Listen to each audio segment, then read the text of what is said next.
Salam Bu Rizky. Apa kabar? Alhamdulillah sehat. Bu Rizky sehat? Sehat, Bu Ri.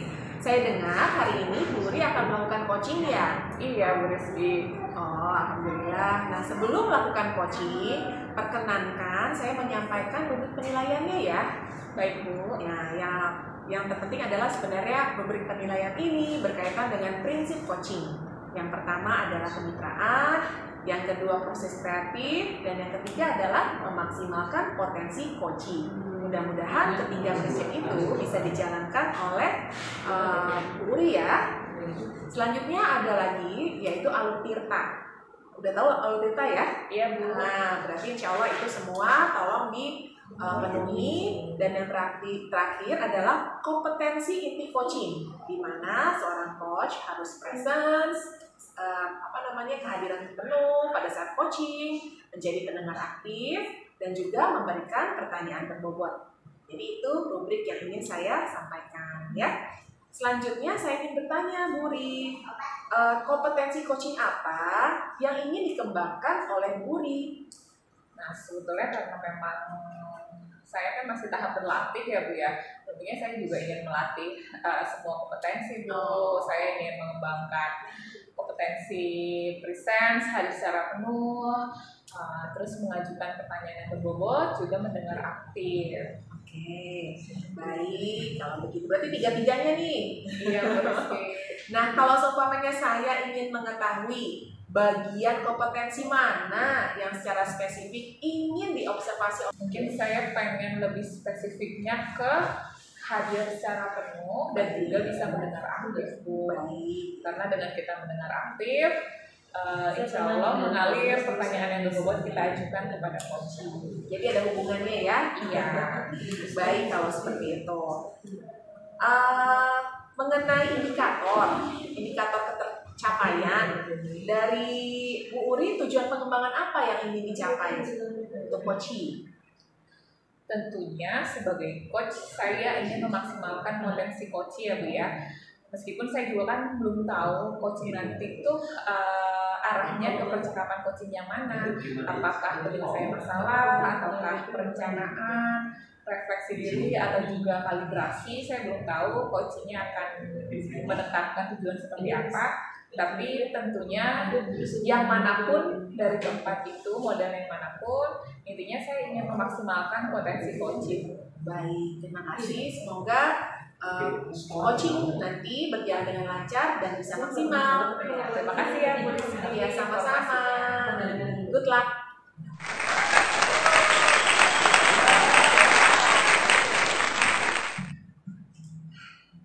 Selamat siang Bu Rizky. Selamat siang Pak Mita. Apa kabar hari ini Bu? Alhamdulillah, senang sekali ketemu Bapak. Alhamdulillah Bu Rizky, boleh nggak saya meminta waktu?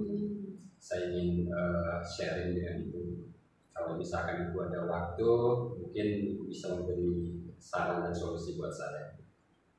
Alhamdulillah hari ini kebetulan saya senggang waktunya. Dipersilakan Pak Mita. Jadi begini Bu, ada hal yang ingin ibaratnya saya mengalami sebuah kendala kondisi yang memang merasa saya itu tertekan sangat gitu hingga saya merasa tidak fokus, tidak bersemangat dalam mengajar karena permasalahan ini yang berawal dari rasa tidak tenang tadi. Mungkin Ibu solusi-solusi yang ingin saya dapatkan ini, harapkan ini memiliki intinya berdampak kedamaian dalam hati gitu. Mungkin seperti itu. Wah, luar biasa nih, lagi risau ya, galau ya Pak ya. Galau sangat. Masya Allah. Tapi sebelumnya nih Pak, saya ingin bertanya dulu, kira-kira dari diskusi kita ini nantinya harapan apa sih yang ingin dicapai oleh Bapak? Sebetulnya saya ingin lebih, yang pertama tadi kondisi saya mengajar tenang, tentu dari kerisauan kegalauan itu dan permasalahan-permasalahan saya juga dapat terselesaikan gitu. Jadi lebih ke harapan saya menemukan solusi terbaik yang tepat. Jadi dari perasaan yang risau tadi, akhirnya tidak nyaman, itu Bekerja yang pun tidak maksimal. membuat bekerja tidak maksimal, seperti itu Pak? Betul. Ya, baik. Oke, kita coba diskusi ya Pak ya. Baik. Tapi sebelumnya saya ingin Bapak ceritakan apa yang menyebabkan Bapak merasa kurang nyaman. Ya, jadi seperti Ibu ketahui ya, kita memiliki jadwal ya Bu, jadwal supervisi. Jadi kepala sekolah kan sudah membuat jadwal tersebut. Dan kebetulan jadwal saya itu seminggu yang lalu pada hari Kamis ya kebetulan. Dan pada saat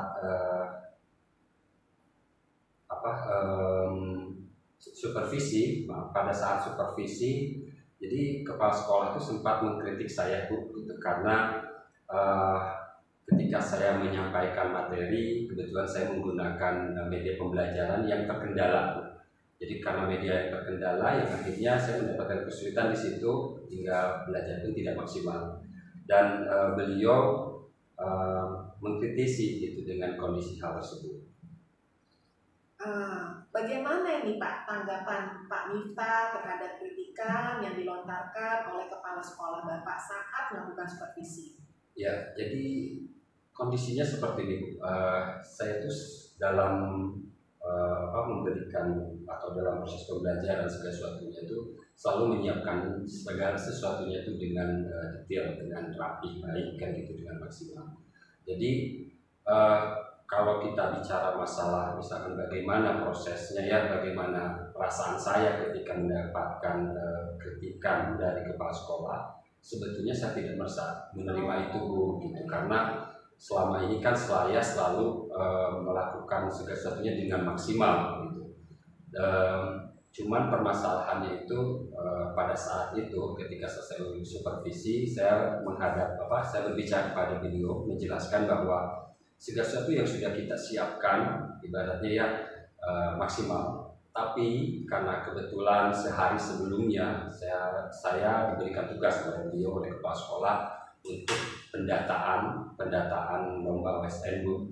Nah, jadi saya sampaikan itu kepada beliau gitu, bahwa kemungkinan gitu bahwa saya tidak mengecek kembali, mengulang kembali, melihat kembali kan gitu bagaimana dari media pembelajaran yang sudah saya siapkan itu, karena kebetulan saya mendapatkan tugas tambahan lain dari beliau, dan melihat atau mendengar hal tersebut sepertinya beliau tersinggung dengan argumentasi saya. Berarti saya ingin konfirmasi, berarti kepala sekolah itu merasa tersinggung karena Pak Miftah menyampaikan alasan karena adanya tugas tambahan dari beliau mengenai permintaan pendataan OSN itu ya. Betul. Sehingga Pak Miftah tidak maksimal menyiapkan media pembelajaran. Betul, seperti itu. Oh, baik. Ya. Nah, saya ingin bertanya, sebenarnya dari kondisi ideal yang diinginkan oleh Pak Miftah itu apa? Kalau seandainya memang ada supervisi dan ada pendataan OSN, kondisi idealnya seperti apa seharusnya? Kondisi yang saya harapkan sebetulnya sesuatunya berjalan dengan baik ya, dengan maksimal itu. Kita melihat bahwa apa yang memang sudah ditugaskan seperti biasanya kita pun selalu mengerjakan dengan baik ya. Terus ketika supervisi juga mulai dari persiapan yang sudah saya siapkan itu bisa maksimal berfungsi, seperti contoh media pembelajaran yang memang berfungsi dengan baik kan gitu, harapannya seperti itu. Jadi yang saya harapkan sebetulnya baik itu kegiatan supervisi ataupun kondisi tugas tambahan itu sama-sama berjalan dengan baik sebetulnya, itu yang saya harapkan. Nah, dari kondisi ideal yang Pak Miftah sampaikan barusan, kira-kira bagaimana cara merealisasikannya gitu? Seandainya memang ini tidak ingin permasalahan berulang kembali gitu ya. Karena bisa jadi seorang guru akan mendapatkan beberapa tugas sekaligus gitu ya. Mungkin saya ingin tanyakan seperti itu. Kira-kira bagaimana untuk merealisasikan kondisi ideal yang Bapak tadi sampaikan? Yang pertama mungkin saya harus lebih fokus pada prioritas ya. Kita buat skala prioritas.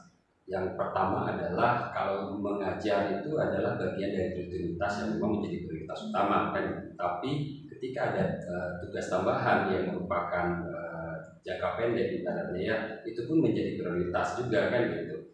Nah, skala di sini mungkin yang lebih mengarah kepada bagaimana saya bisa mengerjakan pekerjaan saya tanpa harus menunda yang lain. Itu seperti contoh ketika pertama pendataan siswa OSN ini, saya bisa melakukan itu. Setelahnya mungkin saya juga seharusnya saya juga harus mengecek kembali kan gitu media pembelajaran yang saya sudah siapkan untuk anak-anak. Yang memang sebetulnya gini Bu, untuk masalah supervisi ini kita menyiapkan, well prepare, tapi bukan dalam arti kata kita mempersiapkan ini hanya untuk supervisi. Keseharian pun kan seperti itu, saya mengajar seperti itu. Jadi dengan kata lain bahwa baik supervisi ataupun tugas lain itu sama-sama ya kita kerjakan seperti biasanya gitu dengan well prepare. Baik.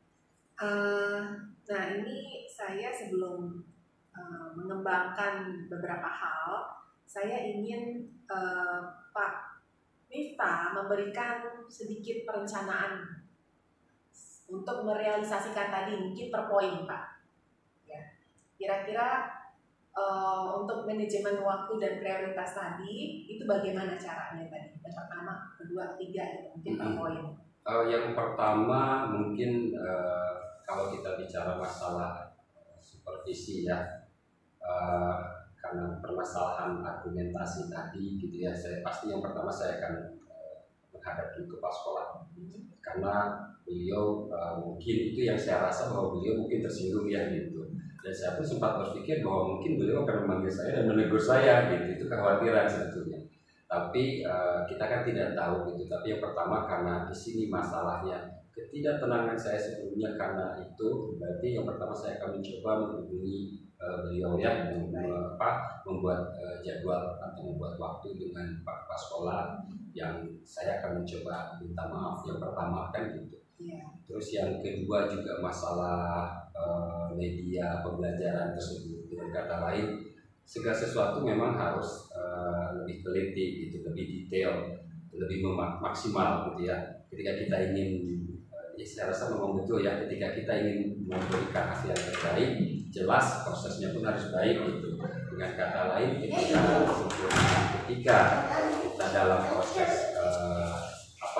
mengajar karena tadi terkendala dengan masalah teknis, berarti hal itu yang harus sebelumnya kita prioritaskan, minimal kita cek kembali, jadi pas ketika pelaksanaan itu sudah bisa digunakan dengan maksimal. Jadi yang pertama kepala sekolah saya menghadap, insya Allah menghadap kepala sekolah meminta maaf terlebih dahulu karena argumen kan gitu ya.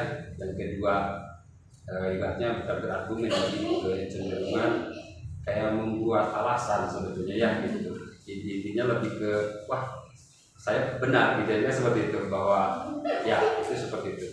Baik, kalau saya lanjutkan begitu Pak, mengenai keinginan Bapak untuk menghadap kepala sekolah gitu ya, permohonan maaf ya seperti yang tadi Bapak sampaikan, kira-kira di skala berapa nih Bapak bisa membuat rasa yang sebelumnya mungkin tidak nyaman atau risau itu bisa tidak berlanjut gitu. Kalau misalkan kita bicara ke masalah skala ya, dari 1 atau dari sampai 10 ya, kemungkinan lebih ke di angka 8 kali ya. Jadi Bapak sangat optimis dengan adanya pertemuan dengan kepala sekolah, Bapak menyampaikan apa adanya, permohonan maaf, dan mungkin umpan balik yang disampaikan oleh Pak Kepala Sekolah membuat perasaan Bapak kembali lemah, semangat, optimis untuk menjalankan proses pembelajaran berikutnya. Seperti itu ya? Betul. Baik. Nah ini saya ada yang ditanyakan lagi mengenai media pembelajaran yang tadi Bapak sempat ada kendala teknis nih. Betul ya? Betul. Nah, apakah media pembelajaran yang Bapak gunakan itu hanya saat itu saya menggunakan hanya menyiapkan media video pembelajaran. Jadi bentuknya video. Apa penyebab Bapak tidak menggunakan alternatif media pembelajaran lain selain video pembelajaran?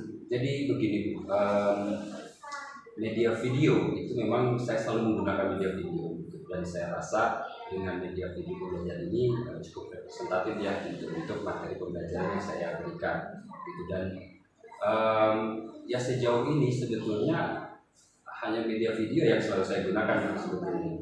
Nah, ini Pak, saya ingin coba menyampaikan supaya Bapak juga lebih dapat mengembangkan ide-ide Bapak. Nah, apakah Bapak pernah mendengarkan pembelajaran berdiferensiasi? Pernah. Pernah ya? Pernah. Nah, bagaimana Bapak kira-kira ingin mengupayakan apabila pembelajaran berdiferensiasi itu bisa dikaitkan dengan persoalan yang Bapak alami mengenai media pembelajaran yang digunakan hanya satu macam. Iya sebetulnya iya betul ya. Berarti sebetulnya saya berpikir bahwa cukup representatif tidak ya gitu. Kenapa? Kalau saya melihat dari tadi yang disampaikan mengenai berdiferensiasi, memang betul Bu gitu. Kalau misalnya kita hanya cukup menggunakan satu media, berarti tidak bisa secara menyeluruh, dalam arti kata semua peserta didik tidak saya sentuh gitu kan, ibaratnya gitu.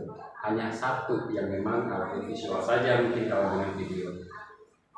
Jadi kalau saya melihat hal itu gitu dari pernyataan tersebut, bahwa ketika kita bicara kelas berdiferensiasi, bahwa saya malah berpikir saya cukup salah gitu kalau hanya menyiapkan itu gitu, hanya menyiapkan satu media kan gitu, satu jenis satu media. Jadi betul ya kita akan dikatakan itu, mungkin saya harus lebih banyak mencari referensi lain kan gitu. Bagaimana agar saya bisa membuat media itu tidak hanya satu. Tadi saya berpikir bahwa cukup satu itu sudah mencukupi. Berarti ini ada nih tambahan ide baru lagi. Betul, dari sebelumnya Bapak sekali. ingin membuat perasaan lebih tenang, nyaman. Ternyata di balik proses yang terjadi pada saat supervisi, ini ada satu pengembangan dalam penggunaan media belajar ya. Betul, kalau saya betul sekali begitu. Saya tidak berpikiran sama sekali kalau misalkan sebetulnya kalau kita buka gitu permasalahan ketidakresahan, saya kan hanya berkaitan dengan masalah tadi ya gitu, permasalahan dengan supervisi ya, dengan teknis dan segala sesuatunya. Tapi ternyata setelah berbicara dengan ibu, betul juga bahwa berdiferensiasi atau dalam arti kata pembelajaran melihat dari berpusat pada murid, dengan kata lain kita harus berfokus pada kebutuhan anak. Barangkali betul juga gitu, kalau kita menggunakan dengan media video saja itu tidak secara keseluruhan, berarti kita harus betul-betul menganalisis dulu, mengidentifikasi dulu, disesuaikan dengan kebutuhan. Ya. Nah, dengan adanya keinginan Bapak menggunakan media pembelajaran lebih dari satu macam, betul. Nah, itu tantangannya apa tuh Pak? Saya tuh tadi seperti saya bilang bahwa yang pertama saya menggunakan media video pembelajaran. Di situ, maksud saya hanya saat ini kemampuan saya untuk media, pembuatan media sebetulnya atau sumber belajar mungkin? Salah satunya bukan juga itu. Jadi sumber belajar yang memang saya juga hanya terfokus pada tidak banyak referensi lah ya, gitu seperti itu. Tapi dalam penggunaan alternatif lain juga, ibaratnya saya tidak terlalu banyak memahami itu gitu. Makanya saya melihat bahwa video ini cukup representatif gitu dan cukup efektif, ternyata tidak kan gitu. Karena kalau kita melihat dari hasilnya juga memang betul Bu gitu, bahwa selama ini kan saya menggunakan media video ya, dan tidak semua bahwa anak-anak mendapatkan hasil yang maksimal. Baik, kalau demikian berarti coba Bapak membuat suatu perencanaan agar harapan Bapak yang tadi disampaikan bisa terrealisasi sesuai dengan keinginan. Betul. Yang pertama mungkin saya mencoba berkolaborasi ya, karena jelas bahwa di sekolah juga rekan-rekan dulu gitu ya, banyak yang memang sudah sangat mahir, sangat pandai dalam membuat media ajarkan di media pembelajaran yang bisa memberikan berbagai masukan buat saya kan gitu. Yang pertama, yang kedua juga mungkin referensi ya, gitu. Berbagai referensi juga saya harus mencari berbagai referensi baik itu secara digital ataupun misalkan pihak-pihak tertentu lah ya gitu. Yang pasti kerjasama dengan rekan, dukungan dari pada sekolah juga kan gitu, turut dalam hal, karena kalau kita bicara media atau proses pembelajaran kan tidak hanya ketika anak belajar di kelas berarti hanya gurunya hanya itu saja dan tempat belajarnya juga hanya itu saja, kan tidak ya. Saya malah jadi berpikir kenapa enggak gitu membawa anak-anak juga belajar di lingkungan, apalagi untuk anak-anak SD ini kan jelas bahwa lingkungan adalah tempat belajar mereka ya gitu, sekitar semua. Jadi bukan hanya terpaku pada media pembelajaran saja. Betul, ya Pak? betul. Baik. Nah kalau begitu kapan kira-kira Bapak ingin mencoba untuk melakukan proses pembelajaran seperti yang Bapak tadi sampaikan? Saya rasa secepatnya Bu, gitu Kapan? Betul ya. Sekarang kan hari Senin nih. Hari Senin ya gitu. Jadi sekarang saya sudah mulai langsung, setelah ini saya akan coba langsung koordinasi dengan Ibu Baja, berkolaborasi ya gitu dengan teman-teman sejawat saya gitu ya, dengan rekan-rekan. Setelah itu saya insya Allah dari mulai hari ini bertekad besok insya Allah bisa terrealisasikan dengan mengajar dengan berbagai media pelajaran, tidak hanya satu kan gitu, dan juga tujuannya yaitu seperti tadi bahwa setiap anak terpenuhi kebutuhannya. Nah, alhamdulillah saya sudah mendengarkan komitmen yang ingin dilakukan oleh Panita dan juga dukungan tim pitching ya dari sekolah Bapak untuk bisa memberikan banyak referensi media pembelajaran atau proses pembelajaran yang bervariasi gitu ya, yang tidak tertumpu aja sebenarnya dengan media ya, sumber belajar lagi. Sumber belajar lagi. Jadi seperti itu Pak? Iya betul sekali. Oke, baik. Saya sih berharap semuanya berjalan dengan baik. Satu lagi di Bapak, bagaimana mengatasi hambatan mengenai hal-hal yang di luar dugaan, misalnya ketika Bapak tidak bisa atau belum bisa, misalnya memanage waktu, karena kan dalam rangka melakukan banyak media pembelajaran butuh waktu gitu. Betul. Mungkin saya harus lebih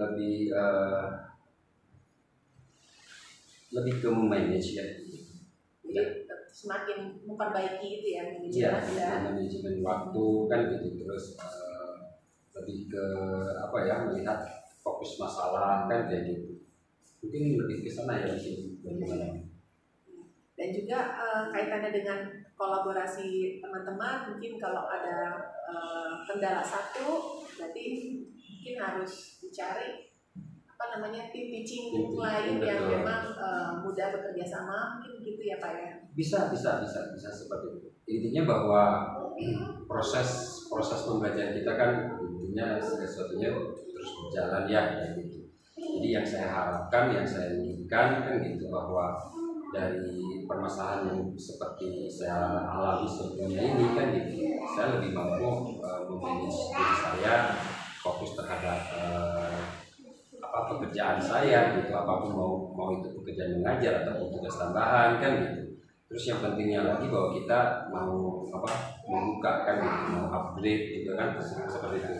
Tetap berkolaborasi dengan teman kan gitu. Itu betul Pak.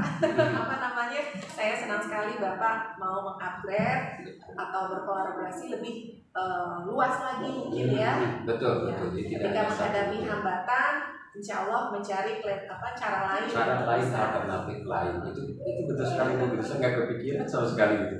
Karena itu yang menjadi beban saya sebetulnya Bu gitu. Jadi ketika ada sebelumnya saya merasa puas dengan satu media ajar kan gitu, satu media pembelajaran, ternyata hasil juga tidak maksimal gitu. Ternyata saya pun ibaratnya dengan selalu segala sesuatunya mencoba percaya diri dengan bahwa saya mampu gitu.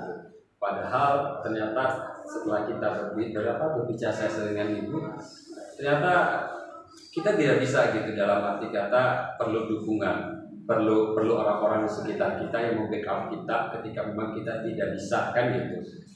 Tidak harus percaya diri berlebihan yang ujung-ujungnya malah anak-anak kita yang dirugikan kan gitu. Saya setuju sekali, terima kasih. Terima kasih Pak Miftah atas komitmen dan dukungan yang berusaha Pak Miftah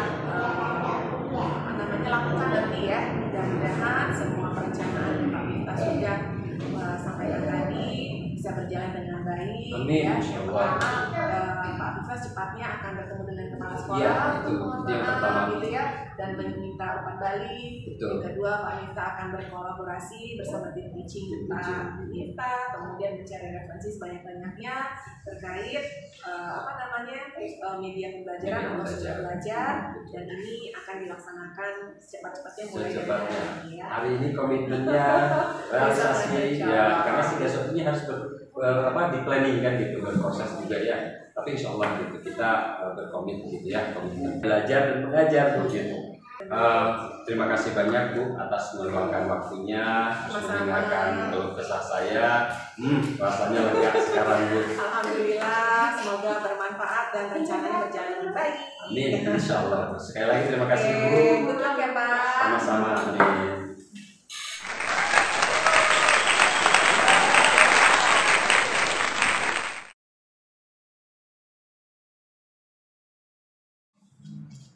Hai Bu Uri, ketemu lagi nih. Tadi sudah melakukan coaching ya? Iya Bu Rizky, alhamdulillah udah selesai.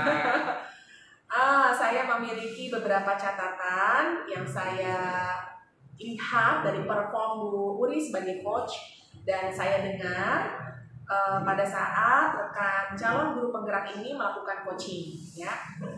Saya melihat alhamdulillah dan mendengar bahwa Bu Uri ini sebagai coach sudah berusaha menghindari asumsi ya, sudah berusaha fokus memiliki kesadaran penuh untuk bisa menjadi pendengar aktif dari coaching ya. Tentunya dengan langkah seperti itu Bu Uri bisa mendapatkan kata kunci yang nantinya akan dikaitkan dengan pertanyaan berbobot yang akan diajukan. Saya ingin bertanya nih Bu Uri, apa yang sudah dilakukan oleh Bu Uri saat coaching yang menjadi indikator ketercapaian pengembangan yang diinginkan? Ya, jadi alhamdulillah Bu, tadi pelaksanaan coaching barusan untuk alur Tirta sendiri sudah saya coba terapkan gitu kan dalam proses coaching barusan, dari mulai mendengarkan coaching untuk menetapkan tujuan dari coaching atau harapan dari percakapan tadi, terus membantu coaching melakukan identifikasi masalah, berikut identifikasi kelebihan dan kekurangan, kekuatan juga hambatan yang mesti dihadapi, juga solusi apa yang kira-kira yang dapat dilakukan. Kemudian dari proses coaching barusan juga sudah membantu coaching menentukan rencana aksi yang akan beliau lakukan, juga tanggung jawab untuk mencapai keberhasilan atau ketercapaian dari tujuan coaching barusan. Nah, kemudian untuk kompetensinya saya juga sudah coba hadir secara penuh, kemudian mendengar secara aktif, juga mengajukan pertanyaan-pertanyaan kepada coaching saya tadi Bu. Oke, berarti dari 3 konsep dari coaching sudah semuanya diaplikasikan Bu Uri ya, dari Tirta, dari prinsip maupun dari kompetensi inti coaching. Luar biasa. Coba sih Bu, mencoba. Ya. Terima kasih Bu Uri. Di awal saya sudah mendapatkan hal yang ingin dikembangkan oleh Bu Uri, yaitu presence dan pendengar aktif. Alhamdulillah 2 hal tersebut sudah dilakukan dengan sebaik-baiknya maksimal oleh Bu Uri pada saat coaching. Nah, ini ada saya ingin tanya mengenai kompetensi apa lagi yang ingin dikembangkan berdasarkan hasil melakukan coaching sebelumnya. Nah, kalau menurut Bu Rizky sebagai pengamat, kompetensi presence dan mendengar aktif saya sudah terlihat, tentunya berarti saya perlu mengembangkan kompetensi kompetensi yang lain, yaitu mengajukan pertanyaan berbobot sambil terus berlatih gitu kan untuk meningkatkan ketiga kompetensi tersebut untuk menjadi lebih dan lebih baik lagi. Jadi lebih lengkap semuanya ya. Iya, Bu Rizky. Memang semakin kita rajin berlatih, insya Allah keterampilan coaching kita semakin berkembang dan kita memiliki keterampilan yang luar biasa menghadapi berbagai macam jenis coaching dan mungkin hal yang ingin dicapainya gitu ya. Iya, Bu Rizky. Terima kasih, Bu Rizky. Yes. Terima kasih juga. Good luck. Alhamdulillah selamat berlatih coaching kembali. Terima kasih, Bu. Sehat-sehat. Assalamualaikum, Bu Rizky. Waalaikumsalam, Bu Rizky.